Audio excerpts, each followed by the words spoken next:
In this video we're looking at Echeveria leaf propagation, and in particular Echeveria Ling Snow, and more particularly the difference between the crested varieties and the normal Ling Snow.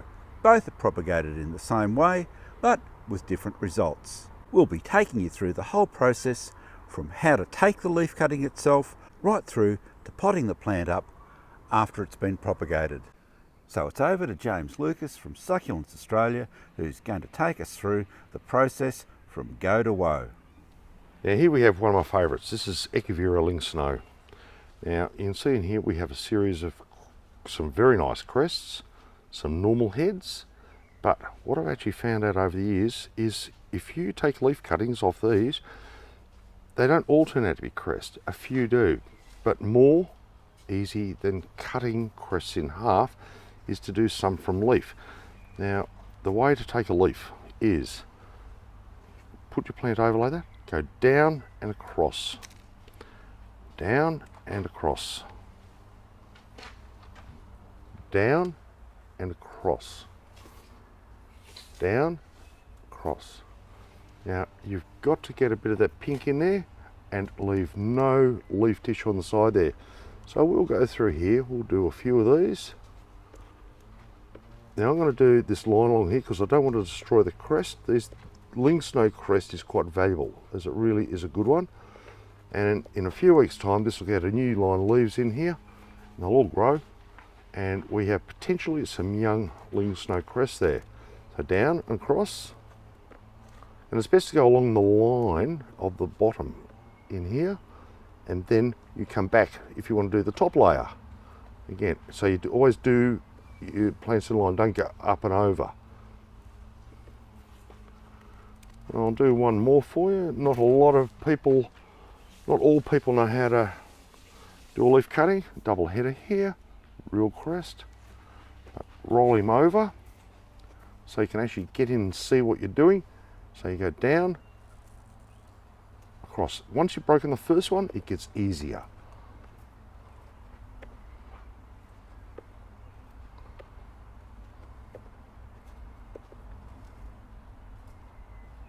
Should have done this one. Now let's turn him over, roll him right over, start down here.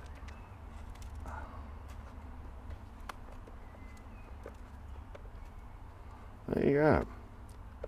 Maybe 10% of these might turn out to be Crested Ling Snows in another year or so. They're not the fastest growing plant, but it's a beauty. So with the parent plant, that's going to grow more and the stem's going to become a little bit more obvious. Yeah, is that right? That's right. And it's getting a bit older, but you can see it's already developing a heavy top and it's a bit weak in the stem. That's typical of crest, but definitely they'll just keep growing outwards and growing more and more and more. So with the leaves that we've got here, we're going to sit those on a mix. I'm going to let they'll dry out on this tray for maybe 2 weeks. Yep. We wait till it gets pink on the end here and maybe develops a new root or two. Then we'll put it sideways in a mix, resting on a stick. And I might show you this leaf cutting method later in a later stage, but that's what we do. Now we don't normally come into the propagation house, but James has allowed us in so that we continue with the Ling Snow crest propagation. Story. It is a story, isn't it? Yeah. And it will be. Okay, what you see here, this is now, I think we're about 3 weeks since you last filmed this, and what you're starting to see is the ends of the leaves are going bright pink, and you can see the new little bud forming there. Now, some form roots first, then a bud, but sometimes together.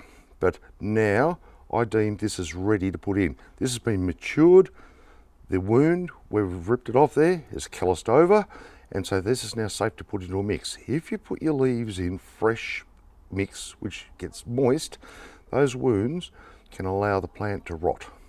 So you always dry your succulents first, all your leaf cuttings, and when you buy new plants, let them stay dry for a while to mature and heal. This one here, yes, it appears to even have a little bit of growth happening. Yeah, that's actually just more advanced. You know, some of the buds are more advanced than others, and look at that one, he's got a root. Right. And some do form roots. If you like, I can show you a couple of other examples here. Now this is ready to do. This has been pulled out. Yeah, this one's Irish mint. Reasonably easy to do, but very small, a bit fiddly, but these are all ready. And we'll show you in a minute how we tuck these into the ground and get them growing. And I'll take you over to meet Sunny. Now, some of these Echeverias are harder to do than others? They are, yeah, definitely. Agave voides is a bit of a trick. And to be honest with you, there's a little bit of, there's a sameness about the whole principle, but there's a slight variation with a lot of them. So there's a bit to learn. Yeah, it's not as simple as just grabbing a leaf and putting it in the ground. If you want a good take, you'll always get something happening, but we're actually looking for a good take. So there's actually timing of the year is important. Look, really you want the new sort of spring healthy growth when the plant is flush and wanting to go, and you use younger leaves. Many people actually use the old bottom leaves. They're a little bit past the use by date. You've really got to get into the higher end of the plant, you know, about the top 2/3 of the plant, and that's where the leaves start to get strong and healthy and new, and they're strong rooters when they get to there. Yeah, so people don't like to do that because they're sort of destroying their plant. Yeah, and that's why we have a whole house full of mother plants, and it's an expensive way to do this, but it is the best way. We're just taking a quick look at some of the cuttings that are happening on here, and as you can see, there are hundreds of them. Yeah. You get some really good takes on some. On other plants, not quite so many. Let's have a look at Ling Snow. Here we have his son. She's our chief leaf putter-inner. She's a young Korean lady, Anya Seo. Now, what Sunny is doing is she makes a light groove here, and she just sits the leaf in there and rests it against the stick. Now what happens mostly is as these root and the new plant comes up, that leaf then stands up and it turns over and exposes the new young plant coming through. And this is the technique that I know I sort of worked on years and years ago. I've seen other people do it, and this enables us to actually get a lot of leaf cuttings into one tray by doing it this way, and it keeps it quite compact because as you can see by this house, it is full of leaf cuttings. And they're covered, they're in a bit, but not too much. And those little plants that come out, they're really quite strong. What we use on top of this mix is vermiculite, and we use that, it's really quite light, but it holds the moisture a little bit, and it also lets a lot of light through, so that the new young plant actually has quite a bit of light as it's growing. I like a tray with a little bit of depth in it, and you can see that's probably good, 50 mil at least, probably a bit more than 50 mil. And that allows for a good root system to grow. Now Sunny's on a third row here, so what we're going to see, you're going to see over the next couple of weeks, these will develop new roots, and then the leaves will start to stand up. And in a minute, we'll let Sunny do another row, but I'll look for an example of some leaves standing up for you with the plants popping out underneath. So how long between this process and a saleable plant? For this one, it's a bit slow. All of these plants are a little bit different growing speeds.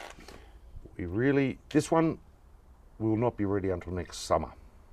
Right, so a good 12 months, yeah. 12, what I'll do, these will all root and grow, then we'll put them out into plugs or pots and we'll grow them on a little bit and then do it. Some of the better ones might come through in spring, but really it's probably next summer before these come on again. This one's a bit slower growing. It's not the fastest grower. And these are off the Ling Snow crest as well? The ones that you photographed earlier. That's right. This is the ones we stripped. So we'll see what percentage of these. Yeah, it will be very interesting to see. But we do get them, and that's why I do it this way, because Ling Snow is a slow grower, so it's hard to asexually propagate crests, and they often don't form multi-heads. So this is actually the best way to do it. And with the crests where we were cutting up the material, yeah, will they reshoot from the old material down below? They often do, but sometimes they drop back. So again, it's the mother plant situation where you end up sacrificing the plant. Some do grow back, but it's not great, and they often a bit wounded looking, you know what I mean, blunt cut-offs and stuff like that. Yep. So you're taking your chances with that one? Yeah, you are. Here, look at this one over here. This is Echeveria Pink Edge. This is a really easy one to do. So you've taken, they've all stood up, the sticks have been removed, that's ready for potting. Right, okay. So these would be 12 months, no? No. 6 months old, 5 or 6 months old. So these are about 6 months? Yeah, 5 or 6 months old, yep.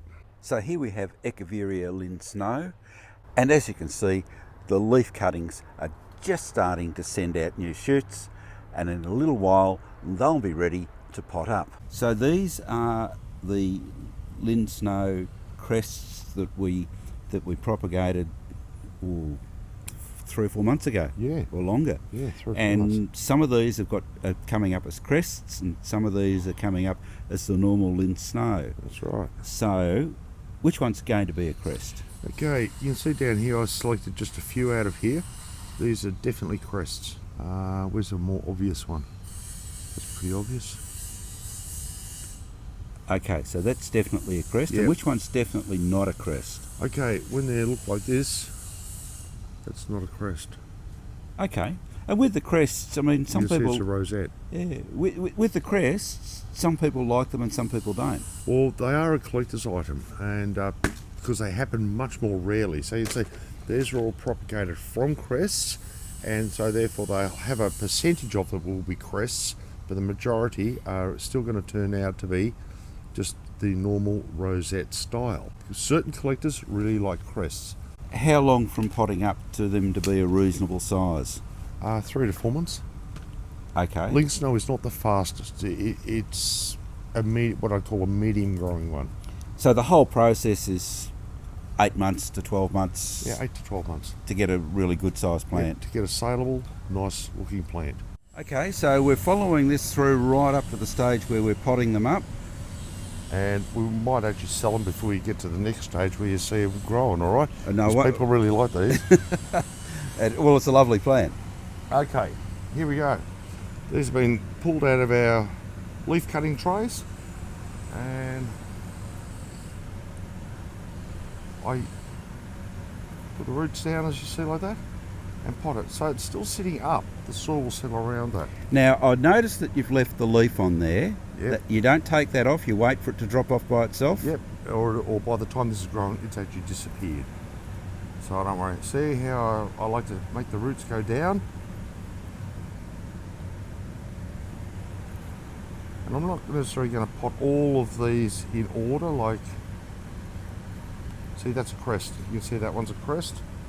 I'll try and get a few of the crests in. See, even a little curl like that, doesn't matter. My main thing is get the roots down. And you're finding that the old kitchen knife is a great little implement for I this. think it's invaluable. I like the old kitchen knife, I'm afraid. And readily available. Yep. You can buy a handful at the op shop for a couple of bucks. And they don't wear out. And they don't break. And nothing like stainless steel, I reckon. So after these have been potted up, you won't be watering them for a while. I like to let them sit for a while, although these roots have dried out here. These have been dried out before we've done So them. they'll be okay, yeah. And they're okay, so... But you can plant them fresh, it doesn't really matter. I reckon as long as you don't disturb them too much. It's more cuttings where you really cut into the plant. See, only a little bit of root on this one. But it'll root, no worries. Now, what about ongoing watering and fertiliser for these to kick them along? Okay, we're in houses that are warmed here at the moment. We're sitting at around about 17 degrees in the middle of winter when it's about, I don't know, 8 degrees outside maybe if we're lucky, and they will start growing. I would estimate that within 3 months some of these plants will be ready for sale. So by springtime they should be ready. So you can also see, look, potting's not a really big operation. When will you water these next? Probably in about a week or 10 days. And much water or just... No, light. We'll give them about 15 minutes on the system, which is about that much, yeah, about a centimetre or so of water. And 10 or 12 mils. additional fertiliser? No additional. There's fertiliser in them. So there we have it. Ling Snow, crests, Stage 2. from Leaf cutting to pot. from removing them from the plant right through to the pot, and these are the pots that you'll sell them in. Yes. And or harvest leaf from in future. And once you've got these up to size, if you're going to care for your Ling Snow properly, what are a few tricks? Okay, I think the first thing is I'd be potting this into a slightly lighter potting mix than this one here. This is a general growing succulent mix, and I would definitely be putting a good layer of gravel on top of it and plant them in the gravel and get the roots to go down through the gravel. So the airflow is really important with crests, airflow around them. If necessary, even take some of the lower leaves off at times to let a bit more air in underneath. Because the biggest problem with the crest is they are inclined to get rots and die off. So that's actually really nice. That's actually, people view these really quite collectible when you get the two different styles of head on one plant. When you get the normal, rosette style with the crest style on one side. People actually really like it like that.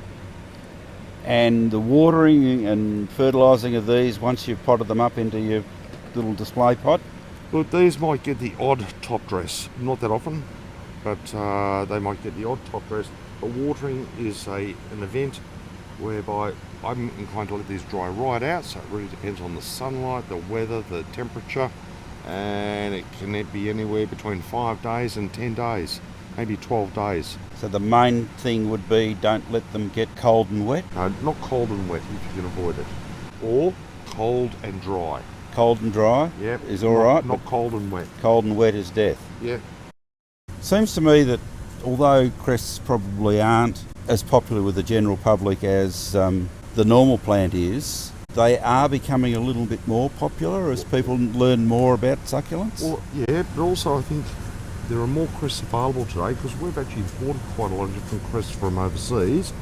There's more available, and collectors are becoming more and more aware of some of the more collectible variations that there are in succulents and are inclined to sort of specialise. And we've got a lot of those covered in the other video. Yeah, we have. We've done a crest video a little while back. All right, what else do we need to know about Ling Snow and Ling Snow crests? I reckon just grow it and appreciate it because it is a beautiful plant. It is a subcorimbose hybrid, and that's a beautiful classic little round shaped leaf, this soft, bit of a red margin on it. Very nice plant. And this is a fatter leafed version of that, so different.